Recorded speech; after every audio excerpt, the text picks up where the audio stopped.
And I just have to say that this week sucked really bad.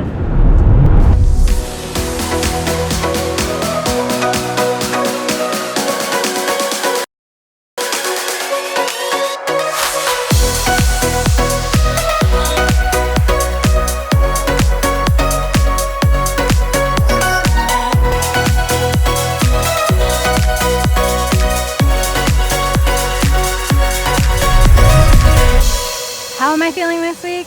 I am feeling more tired than last week, but I promised I would be honest and real with the people of the internet. I went to bed super angry, and then this morning our alarm didn't go off, and JD like quietly woke me up and he's like, honey, you have to leave in 10 minutes. And I was like, what? So then I woke up super angry. I'm like rushing to get ready. I'm leaving 15 minutes late. I have to go to church because I'm serving in childcare. And any other Sunday I'd be like, we're too late, we're not going, it's no big deal, or we'll just go to second service. But no, I can't do that today because today is my first day serving in childcare. I'm just gotta say that this week sucked. My low for this week is shopping and planning meals. It's exhausting and time consuming. By the time Saturday rolled around, all I wanted to do was take a break, but I couldn't because I had to sit down after the boys went to bed and make my shopping list for grocery shopping after church on Sunday today. Both the boys are sick with croup this week. They sound terrible. They've been coughing that terrible barking cough. And bedtime was long, it was drawn out, it was lots of rocking and finally getting them all to sleep. And it was 10 p.m. by the time I sat down to make this shopping list, and I did not want to do it. I wanted to go to bed. I was super cranky, but I did it.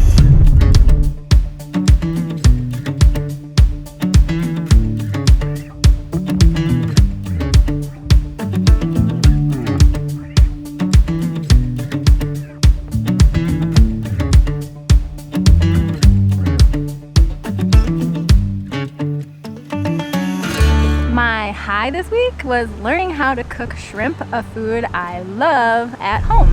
Tonight I made shrimp and veggie kebabs, and they were delicious.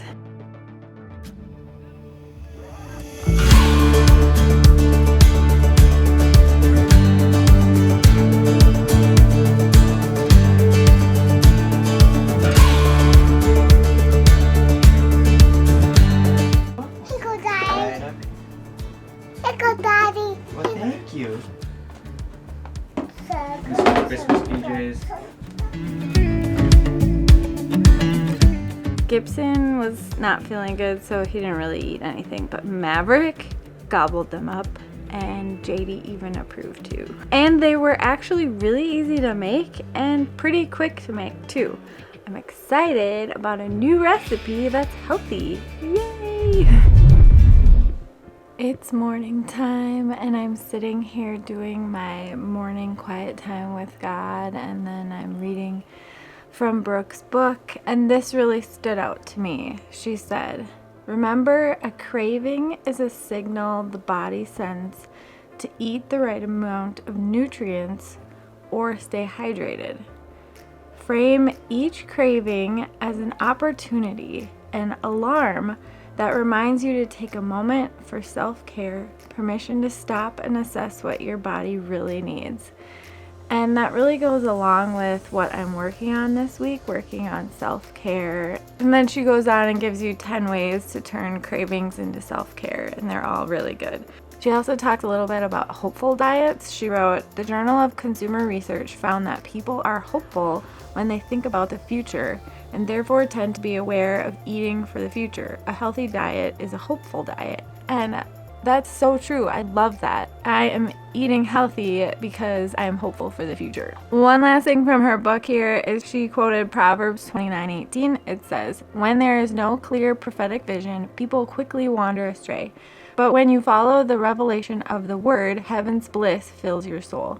If I were to translate this verse into Brooke's Healthy Bible version, it would read, where there is no clear purpose in life, people quickly sabotage their health. But when you consistently fill your heart with the promises of God, healthy discipline comes naturally and vitally infuses your body. What are you living for?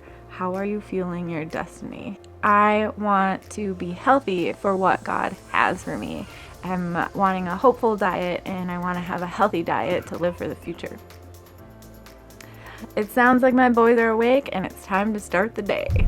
Holy cow, this week I learned a ton from Brooke in the module. She had tons of information about different types of food, like protein and healthy fats, and how they, it's windy today. And I think it's time to move. Let's go like this. It was so much information about food that I didn't know about, and I feel so much more empowered when I make choices for what foods I should eat. What did I do well?